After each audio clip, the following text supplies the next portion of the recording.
Alright, so here's an update on my GHK AKS74U. Um,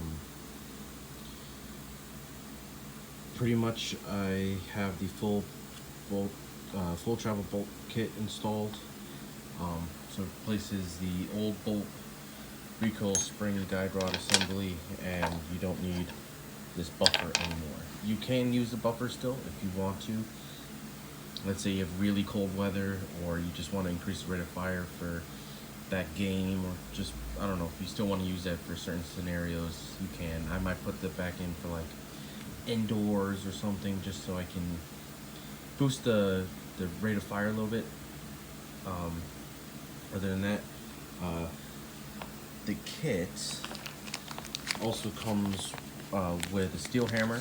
I don't have this one installed because I already have a WNS steel hammer installed in there, but it also comes with some E-clips, and these little spring pieces right here go over the last round lever, so that way when your mag is empty, it doesn't fire anymore, because sometimes that can be impeded. I haven't really had an issue, like the gun will stop firing on an empty mag. It's this lever right there. You can see it. That's the lever. So you can put those over it in case if it's not reliably not shooting on the last round. I might put one on there just because. But yeah, the kit also comes with 2 pistons, or piston ends. This is a longer one for like AKMs, longer barrel, or longer gas tube rifles. Since this is a krink, it has a very short gas tube. So they have a shorter one, which you'll see when I take it apart. Yeah. So now that I have the full travel one, I can use the bolt lock function. I did file a little bit because when you have it like this, without it modified, you can't just simply push it down to release it. It has like a little hook on this lever that hooks around the handle a little bit. I don't know why. I guess to make it more sturdy so you don't accidentally, but I filed it off so that way I can just boom. So yeah. Other modifications, there's a little small grub screw in the bottom of the sight assembly, or the hinge assembly up here. It goes down around the barrel. There's a little set screw in the bottom. The set screw was, I don't know why, but it's really short because the outer barrel has a groove milled into it where that screw goes into. But that screw is maybe like 3 millimeters, 4 millimeters long.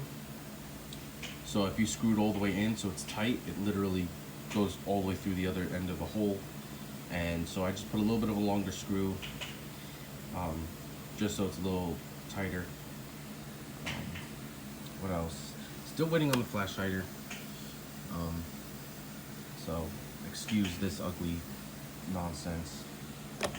What else? I did a paracord wrap, just because it's cold and cold steel on your cheek. Yeah, let me go into the internals and show you the kit.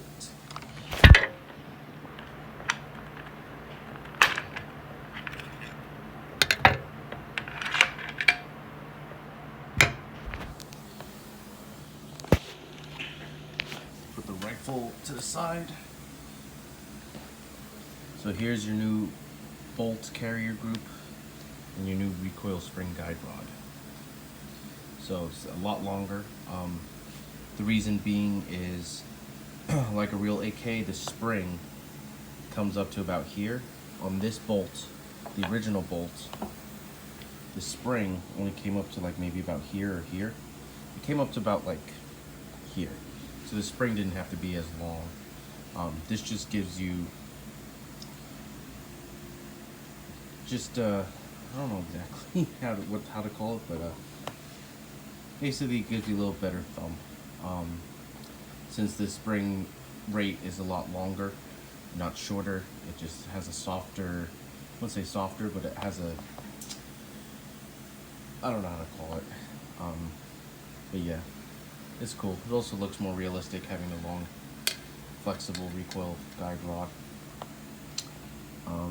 The bolt is significantly heavier. That's the short one, like I showed. The long one, if you have a longer AK. But yeah, it's a lot heavier. It's almost twice the weight. I don't have a scale, but it feels almost about twice the weight. It also has a nicer of a finish. Like this WNS full travel bowl has like a little grainy cast look, while this one just has more of a, I guess you could say a nicer finish. It just has a more refined finish, while this one looks more like a rough casting, which I prefer. It also should help retain oil a little bit better in the little pockets, whereas this one's totally smooth and it can wipe off easily. You do have a buffer. It's this little rubber piece right here. That's just so it's not metal on metal at the end of cycle. It kicks like a mule. Yeah. Let me see if I can get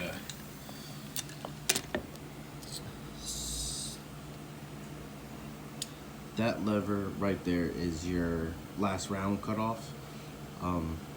So usually you put, I can do this one-handed. So usually you put those little springs or heat shrink over the end right here, so there's a little more height. I might put one on. Right now it's still reliably stopping the hammer from falling when we have no rounds left. When I first did the first mag through it, it didn't. And I think it just sort of broke itself in a little bit more. So it still works. I don't know how much longer. Obviously it's an issue that's been noted because they give you the pieces to fix that issue. But so far I haven't. But I'm gonna put one on anyway. It doesn't hurt to have one on. But yeah, this is my krink so far. I'll probably post a video later comparing the recoil. I have an old video without the full travel kit and the regular bolt, and then I'll do another video with the full travel and show you the difference, because it's definitely noticeable. And since I'm here, give me 1 second and I'm going to get a little surprise.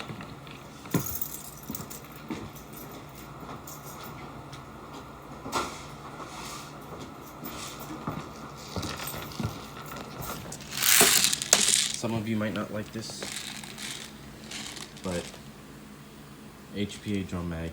I know it's not the right style mag at the top. That's a 7.62 mag, but my friend sold it to me. He got it off the guy on YouTube. He makes these. I'm pretty sure if you search up like GHK HPA drum mag, or AK drum mag, you'll find it.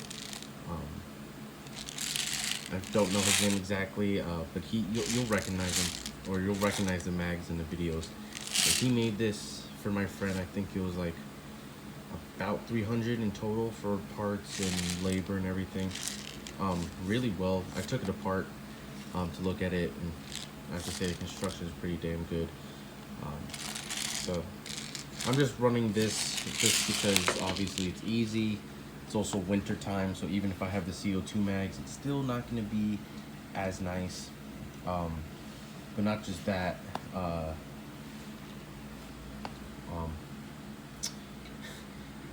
This obviously holds a lot of rounds, and I don't plan on buying that many GHK AK mags. It's just going to be way too expensive to not only buy all the mags, but then the Devil Hunter all the mags. It's just going to be a lot of money. I did the calculations. It's about $77.50 per mag for the CO2 conversion and everything. So this is what I'll run probably most of the time.